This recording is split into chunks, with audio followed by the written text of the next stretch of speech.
What was your F this, I'm out moment? I was at the first day of a job at a fiberglass place. I was working in a section unloading trailers. There was an incident with a forklift that resulted in a broken hand. Then I got absolutely covered in fiberglass dust. They didn't provide masks, and I could feel the grit on my teeth. Everyone acted as if this was normal, and even said the forklift driver was one of their safest drivers. By lunch, I said to myself, if one more thing is blatantly unsafe, I'm not coming back for a second day. Then we started putting stuff away in a different section. It involved people climbing up storage racks while people were working underneath. I didn't return. And now for the comments. Come with me, and you'll be in a world of OSHA violations. Get yourself checked out if you can. Fiberglass in your lungs can be a real pain later in life. Sounds a lot like my current warehouse job. IDOWorkHereLady, I work in IT, but the actual warehouse work. So many safety violations. Story 2. Just a few weeks ago actually. It's a long story, so I'll try to boil it down to basics. My wife of the last 3 years has cheated on me repeatedly, used her depression as an excuse to abuse our children, manipulated everyone she knows, had repeated breakdowns, and refuses medication. About 6 weeks ago she asked me to leave so we could get our stuff together. I brought our 1.5-year-old baby with me, and after a few days to actually think about it, I decided I wasn't coming back and started the process of filing for custody. To clarify, she has a child from a previous relationship that, although I love too, I have no legal grounds to file for custody of. We have one child together. I'm not picking favorites and leaving the other to the wolves. I simply don't have legal recourse to file for custody of her. I'm working on a solution to get her out of there, but that's going to take time. Story 3. Drove semi with my hubby. We had worked for our last employer for about 8 years. Best job we ever had. Pulled explosives, ammo, radioactive material, and has waste. Tons of money and less miles to drive to earn it. Was even paid $16 per hour to guard load. That consisted of sitting in driver's seat watching DVDs, or listening to audiobooks. Just had to be awake, and within 20 feet of truck, 50 feet of commercial load. Then they sold the company to another company. Not bad still. Then the new buys our biggest competitor and puts their CEO in charge. Now we are expected to ignore the laws and regs. They even tried us to pick up food-grade product in a trailer that had unstable hazard waste in it. So we were going to retire out that year.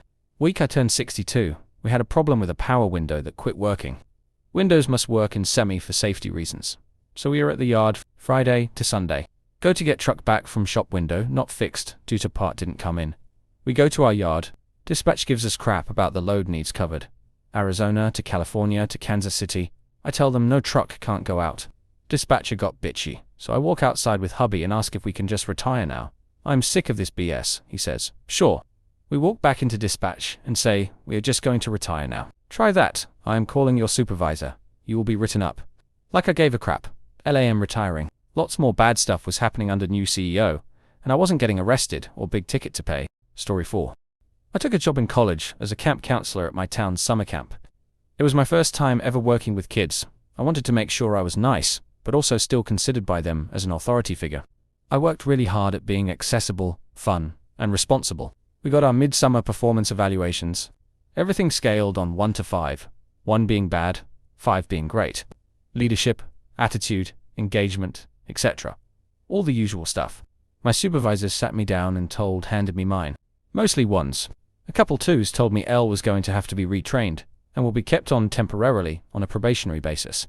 I stood up, ripped up the evaluation, told them, F you, I quit, and walked to my car. Man, was I embarrassed when they chased me down and told me it was a joke, and I got all 4s and 5s. And now for the comments. No reason you should have been embarrassed. That wasn't a joke, because there was never any way the person they played it on would find it funny. They should have been embarrassed, not you. Yeah, that is not a fun joke. It destroys self-esteem and any trust built with the team. F them. Story 5. Worked at a brewery. There was some miscommunication about sugar going into a beer that I was going to start brewing later that night. When I handed it off the next brewer, that miscommunication was communicated. The right amount of sugar wound up going in, just at the wrong time. The next day, turns out the starting gravity of the wort was way off. My manager threw me under the bus to his boss, and threatened my job. I took it on the chin, and accepted it. I F up after all. Then I remembered, with a set amount of sugar, it really doesn't matter when it goes in. It's the same amount no matter what. It's going to raise the gravity the same amount.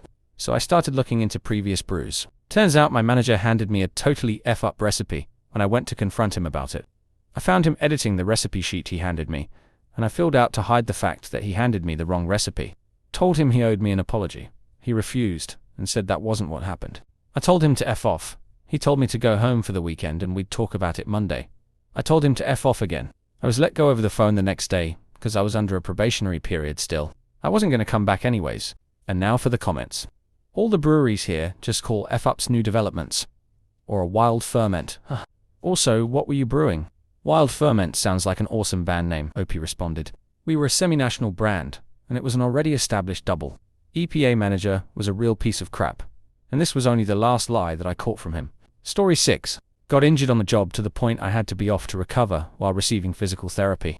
Went in one day, just in time to have my HR call the physical therapist to tell her they cancelled my insurance. My physical therapist, to their credit, put the phone on speaker to let me hear what was going on. I have been with the organization for over 16 years, had pulled numerous all-nighters, sacrificed events with my family and holidays, vacation time, you name it, and put up with a ton of crap from my boss and her cronies. The grown version of the mean girls, if you will. According to them, I was often the most incompetent, lazy, terrible person there. I put up with it for way too long, because I loved the clients I worked with, and I believed in what we did. I cussed HR out over the phone and never set foot in the place again, not even to pick up my last paycheck, which was all of a measly $10 I earned the day. I went back to work part-time, only to get yelled at for not writing someone else's press release to their liking. No regrets, except I should have quit sooner. It's just not worth giving 200% when all you get back is the kind of criticism and backstabbing that makes you cry every night when you go home and cry every morning getting ready for work. Life is good now. Story 7. Worked at a pizza place for 7 years, and the last 2, it was getting annoying. The new manager was a jerk, pathological liar, and got upset at others for leaving on time when he always left 2 to 3 hours early from openings. There were a couple of near quits, one especially on a very busy morning where I was trying to finish day prep, answer phones and take deliveries. I get back from a double, and the boss is at the salad line trying to finish up a salad, and there are no black olives, and asks me, "Are there olives in the fridge?" I say not yet. Haven't gotten to them yet, and he angrily replies, "You know it's your effing job, right?" I sigh, and he adds, "Don't talk back to me." I let it slide. But the last straw was when my mother passed away. When she went into the hospital 30 days before her death, I informed work I would be up there with her anytime they scheduled any sort of procedure. It seemed okay at first, but now comes a Saturday, I had requested off and got scheduled anyway. I was like, fine, whatever, for the week. But then on Friday, I was told my mother was going in for a serious procedure on Saturday, so told my boss. His reply: "You asked for the day off, so you're just using her as an excuse." I replied, "No, but you're the reason I quit." That was that. Mother passed away within a week, and I am grateful was with her instead of at work. Story 8. I was at a party. It was a bunch of suburban teenagers like myself at the time.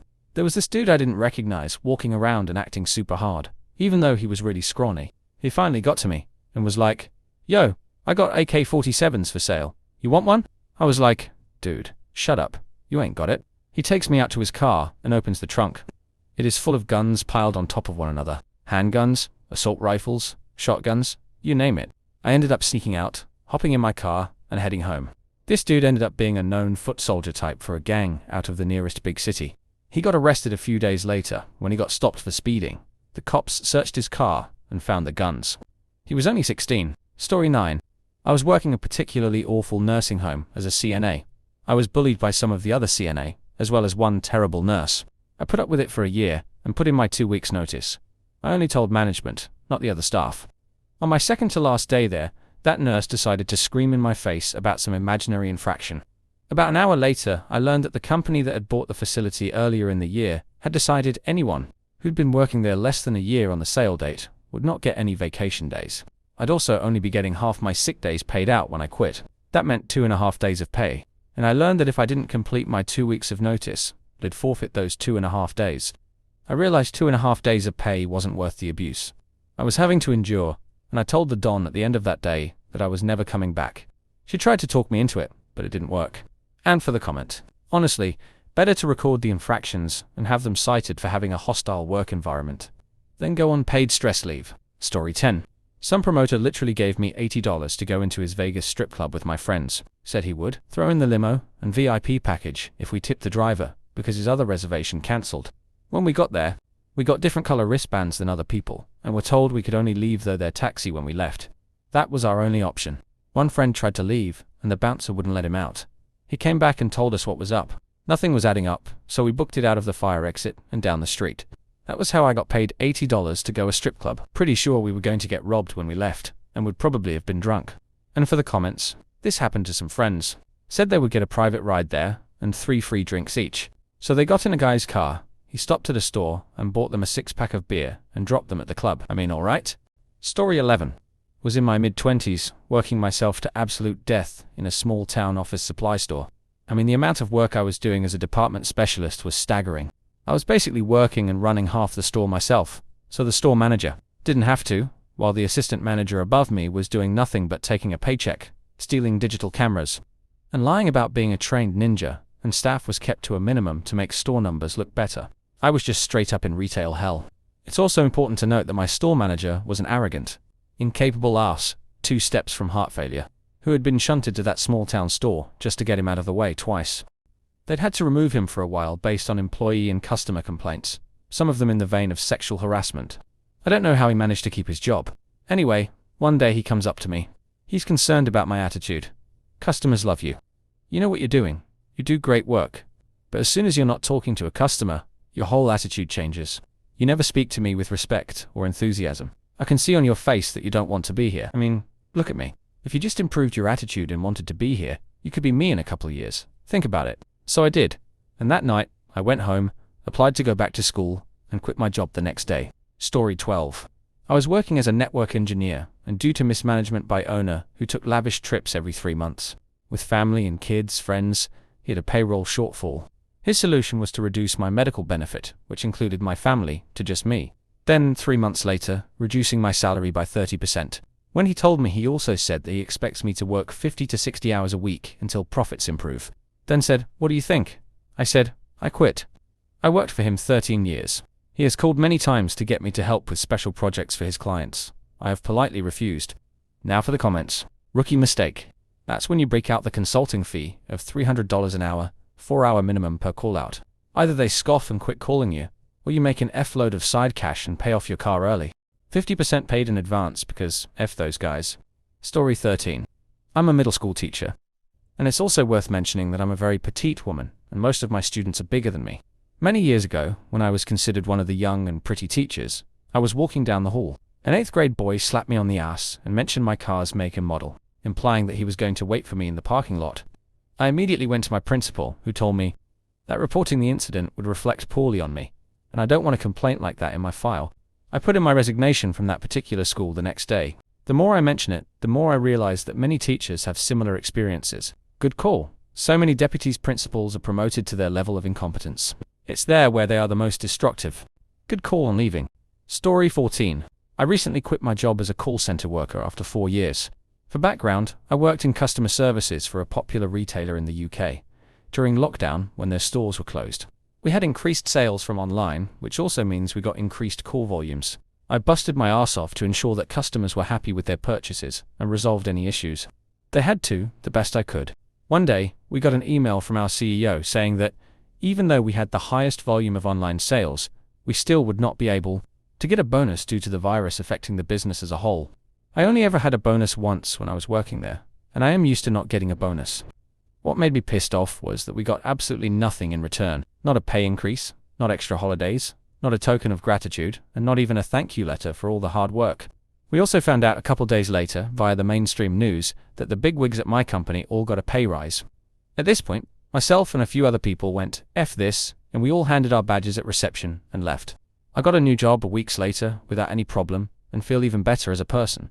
This was the first time ever in my life I walked out of a job in anger. And that's all too common. Hey workers, sorry I'm late. Me and all the C-levels just got back from our helicopter ride. The company has had record profits this year. We can't afford to pay you all bonuses. Now, if you'll excuse me, I have a gold-plated private jet to catch. Go back to whatever it is you workers do.